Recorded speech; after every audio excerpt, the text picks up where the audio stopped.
अध्याय 1। दो माताओं से जना। द्वंद्व एवं भ्रम का वातावरण था। जिस स्थान पर हनुमान जी के मातंग शिष्य बसे हों वहां पर ऐसा होना आश्चर्य की बात थी। सुचेता और विचेता नाम की दो महिलाएं चित्ता नाम के एक बालक की वास्तविक माता होने का दावा कर रही थी। पर यह कैसे संभव था? एक बालक दो कोखों से कैसे जन्म ले सकता था? मातंगों के मुखिया श्री बाबा मातंग ने अपने समाज के विद्वानों तथा विदुषियों की एक सभा बुलाई ताकि सुचेता और विचेता के बीच हो रहे इस द्वंद्व को समाप्त किया जा सके। बाबा मातंग एक पतली देह और छोटे कद के वृद्ध थे।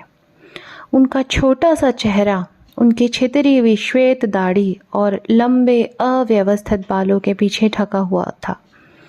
सभा को संबोधित करते हुए वो बोले, हे पुण्य आत्माओं, हम यहाँ ऐसी परिस्थिति पर विचार करने के लिए एकत्र हुए हैं जो हमारे समाज के ऊपर अज्ञान और भ्रम के काले बादल बनकर गरज रही है।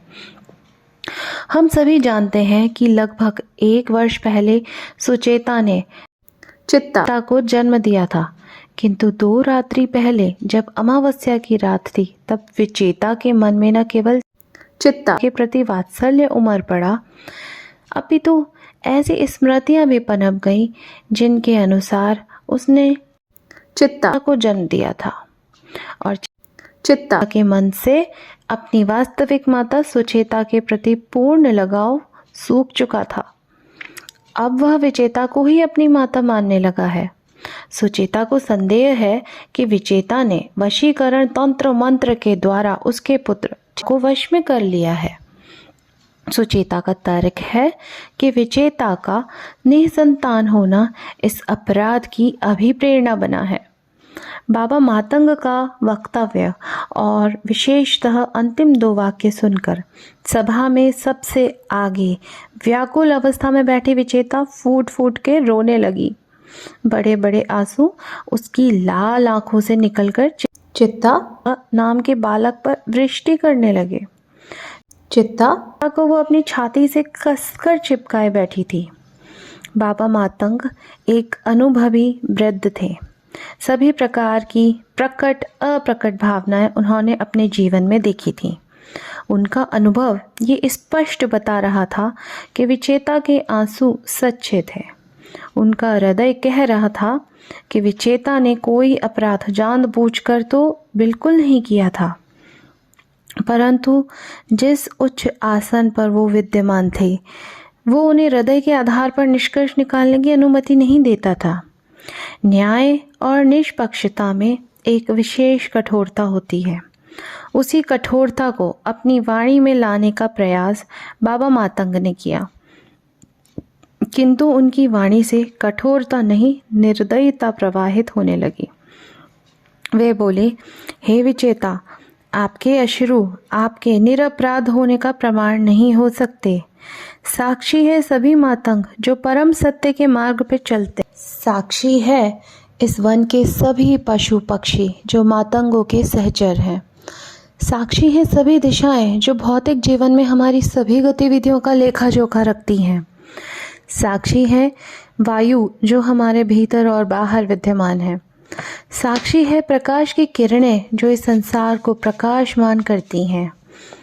साक्षी है सारा नश्वर संसार इस बात का कि सुचेता ने चित्ता को अपने गर्भ से जन्म दिया था।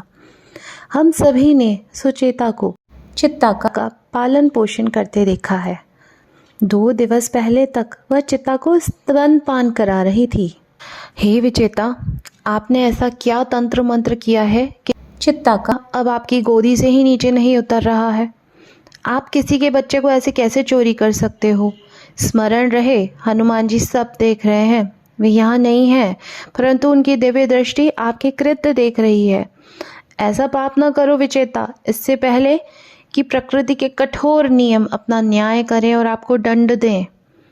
इससे पहले कि कर्म के विधान आपको प्रताड़ित करना आरंभ करें, अपने तंत्र मंत्र को वापस ले लो और चित्ता को उसकी वास्तविक माता सुचेता के पास जाने दो।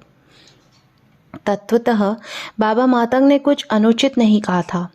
सभी उनके संदेश से सहमत थे, किंतु उनकी वाणी विचेता की लगातार बढ़ती जा रही रुदन ध्वनि की पृष्ठभूमि में अत्यंत निष्ठुर जान पड़ी। उनकी पत्नी श्रीमती माता मातंग, जो उनके पार्श्व में स्थित उच्च आसन पर विराजमान थी, उनकी ओर एक निंदात्मक दृष्टि डालते हुए नीचे उतरी और विचेता के पार्श्व में आकर बैठ गईं।